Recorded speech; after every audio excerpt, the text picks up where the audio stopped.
Welcome, everyone. My guest today is Lead Analyst Logan Mohtashami to talk about housing supply and what the latest new residential construction data tells us. Logan, welcome back to the podcast, and especially since you were basically up in the middle of the night doing interviews. Yes. The one downside of living in California, if you have to do New York time interviews and they're at 5 o'clock in the morning, you got to get up at 1:30 to get ready and get on TV and look awake. So did a CNBC interview today talking about housing starts and mortgage rates. So it's fitting. We wrote that article and we're going to talk about that today. Yes, we are. Okay, so let's dive in because there's the headline story and then there's kind of more like what you look at, which is like, what does this do to the overall supply of homes and recession risk? So let's start with the numbers. You know, we did a podcast recently about, the rise of recession risk because residential construction workers, those that work on apartments, those that work on single family homes, those that do remodeling work, they traditionally fall first before every single recession. They haven't been falling for a very long time, and we haven't had a jaw loss recession yet.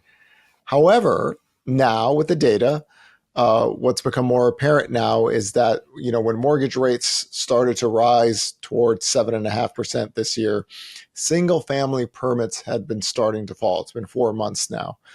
We all know the multifamily unit has been in a recession in terms of permits for some time now. So it's been the first time kind of post-COVID where they're both kind of trending lower together.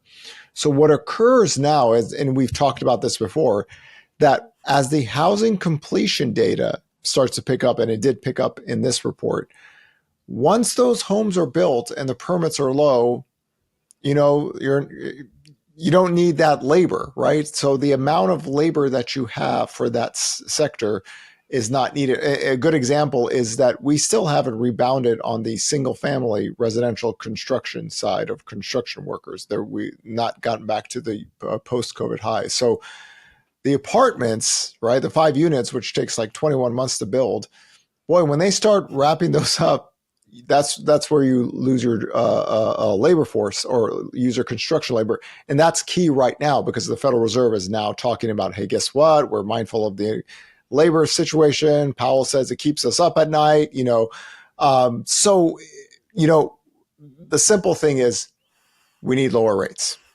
right? Because it's not only putting construction workers at risk, it's now impacting the future construction of supply, right?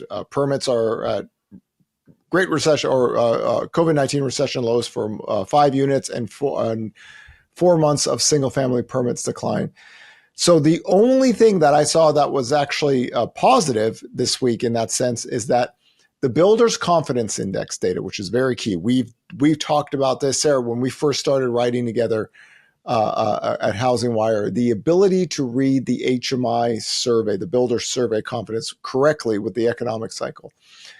And already 2 times when rates fall, the builders' confidence data starts to pick up and it's tilted more towards smaller builders. So, there is a front-loaded data line in that survey, single family homes looking out 6 months. It ticked up just a little bit this week. So rates have fallen, right?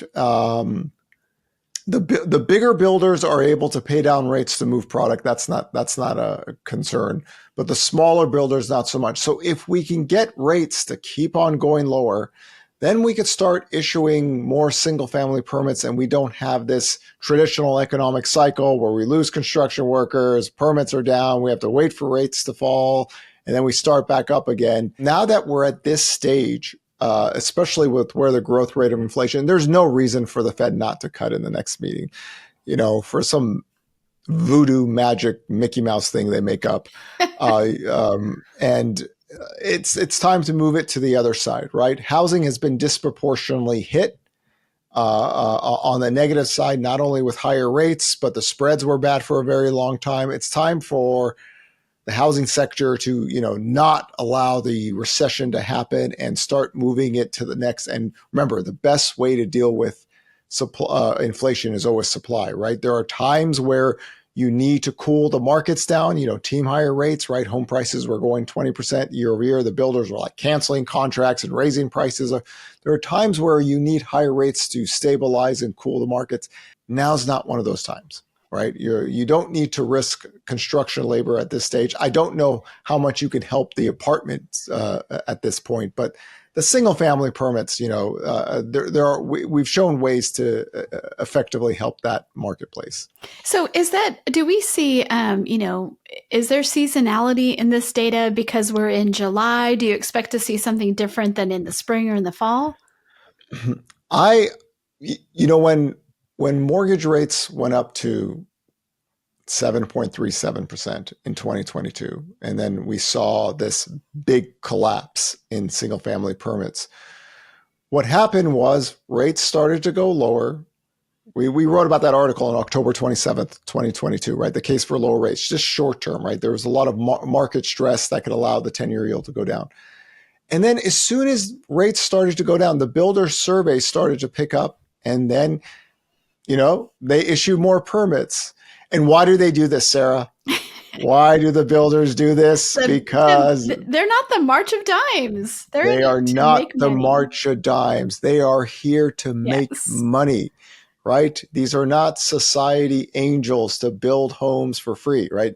So when they feel a little bit more confident, that's why I always tell people, keep an eye on that 6-month outlook for single family homes. If that starts to uptick, usually that means rates are falling. Connect the dots, right? What do we always say? Be the detective, not the troll. Rates have fallen. We see a slight uptick. If we could just continue that going lower towards 6% mortgage rates, you can alleviate this, right? So again, it's not 2022 anymore. CPI inflation is not running at 9%. PCE inflation is not running at 7% anymore. There's no need at all whatsoever for the Fed to be like, we're going to wait. They can talk a little bit more dovish and allow the future construction of housing to go. And again, that is your best way to deal with supply, because, at some point, the disinflation that you get from apartments are going to go away.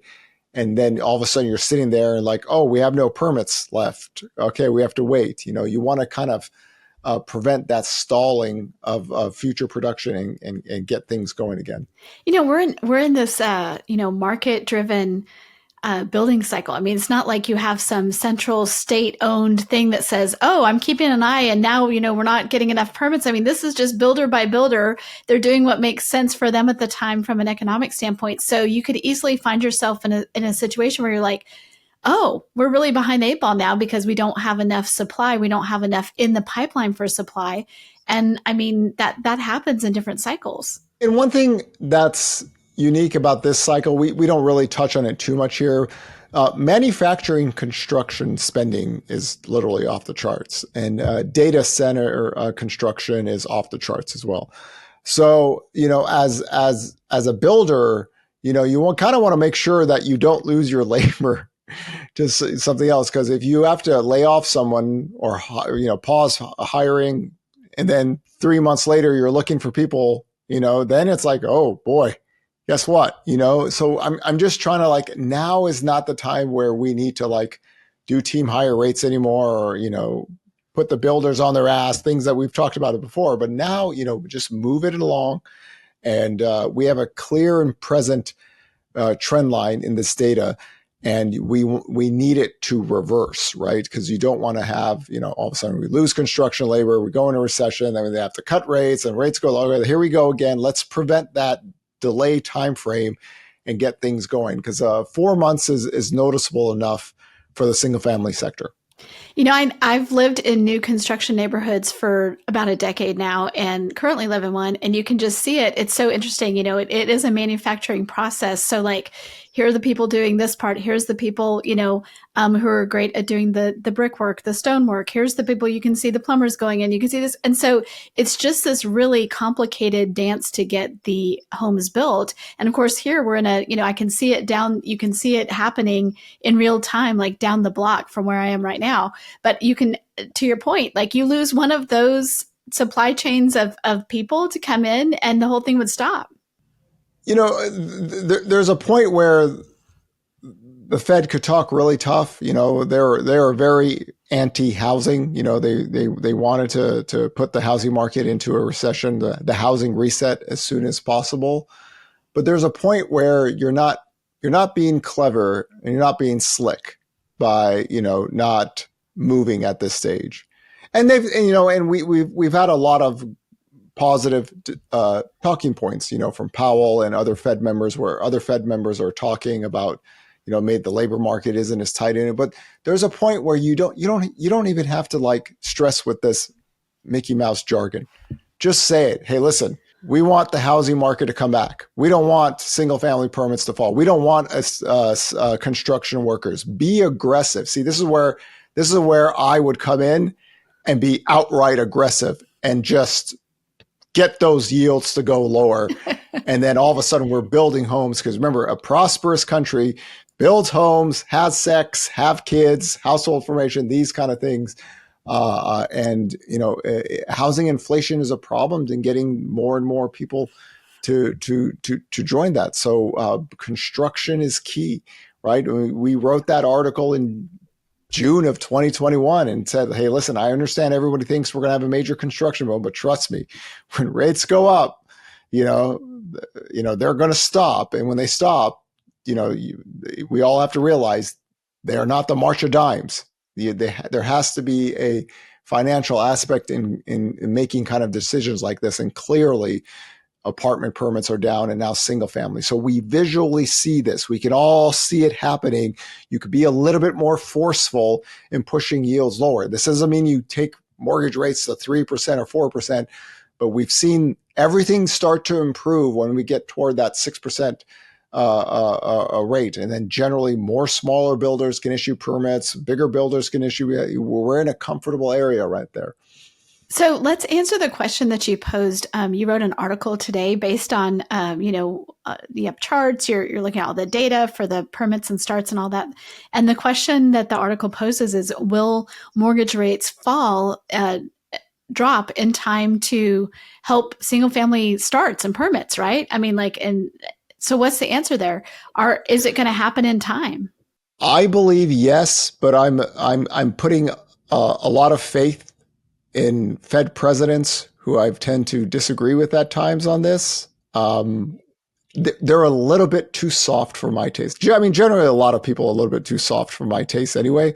But I mean, I would just be pounding the fist at this point, just like unleash war. Let all my soldiers go out. Let's get rates lower. Let's get building back again. Let's get the housing market. We've done the whole dance now for more than 2 years. It's time to push that forward. So I would be like, Fed President Harkins, like, the labor market's tight. It's not as tight as it used to be, but it's tight. I think unemployment rate could go up, but I also might be this dude. Just shut up, man. Seriously, stop with this jargon stuff. Get going with it. Come on. This is the whole old and slow thing. Come on, move forward, right? Don't let your age hold you back. Go with it, right? And we've seen this through cycle and cycle and cycle again. And it's always this last stage where they start to, they think they're being slick and clever, and no, they're not. We all see the data, right? The world has evolved now with the amount of information. Everybody sees it now, right? Not everyone could, read it correctly, but we all see this. You don't need to hesitate at this point. You can just kind of move it forward. You get rates towards 6%. We can grow permits again, build again. And that's what we need, right? We need that construction. So we're getting there. We're getting some comments, but I would be a lot more aggressive right now, because we clearly see, those charts in that articles. You can clearly see permits and starts. Boy, we're nowhere near where we were in the beginning part of 2022. And I understand why that had to happen, why housing had to go in a recession, but we're not at that stage. And you got to kind of lead that forward right now. And they're just a little bit, not a little bit, but just a little bit too slow for my taste at this point. I would just be pounding the fist right now to get things going. Okay, so when it comes to supply and the difference that the mortgage interest rate can have on this, we can look to our northern neighbors, Canada, right, and see what's happening there. Of course, they don't have the 30-year fixed. They've been in a pretty rough spot, but just saw some news earlier today about Canadian housing market shows signs of revival in June following interest rate cut. So, I mean, there's sort of what do you think about that and how it relates to our market? I think of Canada's housing market, I think of Dante's Inferno. Why? There's like nothing good. I mean, the housing inflation there is so ridiculous that, there's what are you gonna do? I know Trudeau talked about, well, we have to be very careful with supply because everyone's retirement is based on their home, right? So Canada's situation is, of course, different than the U.S. because they're tied to short-term rates. So we often joke that in Canada, some people have to do 90-year loan modifications. Oof. Right. So obviously we don't have that here in America. Canada's their short-term rate cuts actually will make things a little bit more affordable to their housing market because they're tied to short-term rates, where here the long end of the market is really us, right? The 10-year yield matters more to our housing market than short-term rates over there. We don't have that issue. It's so cute, Sarah. It is so cute watching these Twitter accounts like try to like tell people there's a foreclosure story. It's so adorable. It is absolutely, there's this one gentleman who in 2022 said home prices were going to crash 50%, and he's still yapping away. And I said, I have a few questions about this forecast of yours. And I was maybe you need to sit this one out. Maybe you need to walk this one off and like go into cooking or fishing or gardening. But housing isn't your thing. So we don't have the luxury of what we call excess supply coming in through distress sales in any meaningful way. 30, 60, 90, 120-day lates are near all-time lows.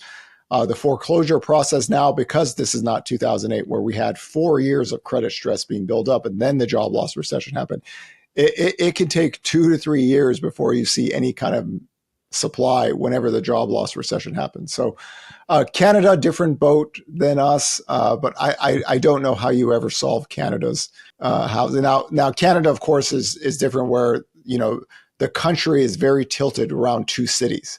Right. Right. Imagine if it was just like New York and Los Angeles and there was only like 30 cities, in America. So, they have so much housing inflation, but it's filtered out to other areas. But here we don't really have that. Our home prices versus our per capita income are so much lower.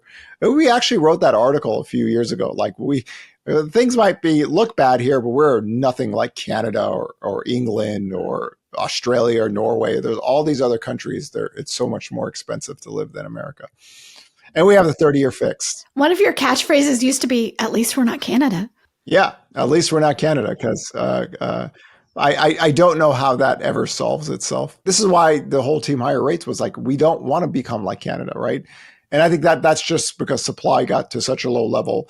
Again, I stress to people, and when I went on CNBC this morning, the anchor and I discussed it, and he said, listen, we are having a really good year in terms of getting the inventory higher because we were at 240,000 in March of 2022. We have like over 162 million people working all together. That's too many people chasing too few homes. Now, 651,000 doesn't seem a lot, but it's in a much better place, right? And it's not like mortgage rates are at 3% or 4%, right? If we just get to 6%, we could get demand growing and we don't have to worry about 75 to 80% of the market having multiple bids. We are ready. That was the theme of the interview with CNBC. We are ready for higher rates, much better now than we were in 2022 and 2023. And your point about the distressed inventory is a good one because, a lot of people are looking around like, where will supply come from? We were just talking about the new home supply, which is always very small anyway, even in a really good building year. But, to the point of this whole first half of the interview, not a lot coming in the pipeline if we're seeing permits fall like that, month over month. And then you look at like traditionally, maybe you'd have some distressed inventory coming online. It's so minuscule. It's so small right now. I mean, our belief here at Housingwire, not everyone in the company, but we believe that inventory can grow with higher rates. And my whole thing, the way I look at credit channels and inventory channels is a little bit different how Mike Simonson looks at it. But to me, it's just there's one buyer that does not give you inventory. That's a first-time home buyer. They finance 90% of their homes. So if 70 to 80% of home sellers or buyers, that first-time home buyer can gobble up what is left. And this explains the last 14 years of inventory data, except for when rates go higher and limits mortgage demand. That's the key. It's the mortgage demand. If we had an abundance of cash buyers, it would be different. But mortgage demand is the key because that's where first-time home buyers come from. So I will pound the fist day after day. The best story in housing in 2024 is the inventory is growing. You don't have to be these scared little babies out there that go, inventory is rising X%, and home prices are going to crash. You're an idiot if you buy a house. You remember, these men are losers, right? And they're old. And when you're an old and loser and you're aging, it's not pretty, right? So you just have to understand they're going to be like this until the last day. And then in the afterlife, they will do the same thing over and over again. But here, it's the best story, right? And then we are ready. And that's the key. Pound the fist down. And we are ready. When rates fall down, we're in a much better spot than we were in 2022 and 2023. And, in fact, I remember in 2022 when rates were at 6.25% and then they came back down to 5%. I was like, boy, that's not enough, right? We were getting inventory growth, but if rates come down, I was like, that isn't going to do the job. The job is done in that sense. We're in a higher level. We don't need to risk a recession or a less production of homes. We have to move forward. We don't want the old to give, reasons to stop living. We need to push forward and get it going and let old people just go off and go fishing until the end, and let younger people kind of get their homes and start over, and let's move the country, right? And that's kind of the theme of today. And the good news is it feels like the Fed is much more, their language is echoing those exact same things. They seem to see that, that part is done. Let's turn the page. It's just a matter of when. And with the Fed, remember, the growth rate of inflation already fell a lot, right? It's not like we're, streaming much lower toward that 2% level, but make no mistake, they went after the labor market. I know a lot of people like to fight me on this, but they wanted wage growth down. They wanted labor supply. The whole Fed model was to go after the labor market. And this is why mortgage rates actually went to 8% when the growth rate of inflation was really falling, right? It was a kind of a crossfire where, you thought rates would go down, not go up to 8%. And that's the thing about the labor supply was always the primary target because they feel more confidence. We have confidence. We're like, the whole thing is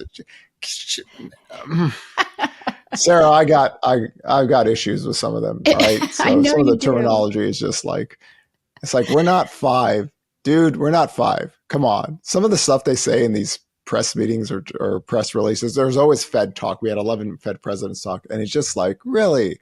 And you see it on a tweet, and it sounds so awkward and old. Come on, we need to move forward now. Just stop with this lingo stuff. Get going. If you don't want the job, retire. Let someone else come in. Let's get things going again. Let's do it. Okay, well, before I sign off, I wanted to explain something. We got some questions after our last podcast about what did I mean by paying you in meatballs. And that just shows, Logan, that you and I are older than some of our listeners who don't know that reference. Sarah, I wasn't going to bring this up, but I had no idea what you were talking about either. Oh my gosh. You're just trying to make me feel old. No, I think I was maybe I was like 9 or something when that movie came out. I don't know. That was a 90s movie, right? Or something? I don't know. We are referencing The Wedding Singer for all you youngins out there. And there's a part where Adam Sandler is helping this older lady and she pays him in meatballs. And in one iconic scene, she's like, oh, okay, I don't have any Tupperware. Just hold out your hands. And he holds out his hands and she just like puts these meatballs in his hands as payment for his services. So that's what we're going to start doing with you, Logan. Yes, Sarah, I had no idea what you're talking about, so I was just like Whatever. going with it. So yeah, Okay, yeah. So that might be your thing.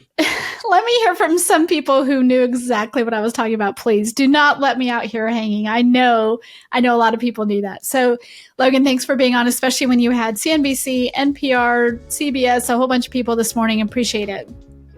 My pleasure, always.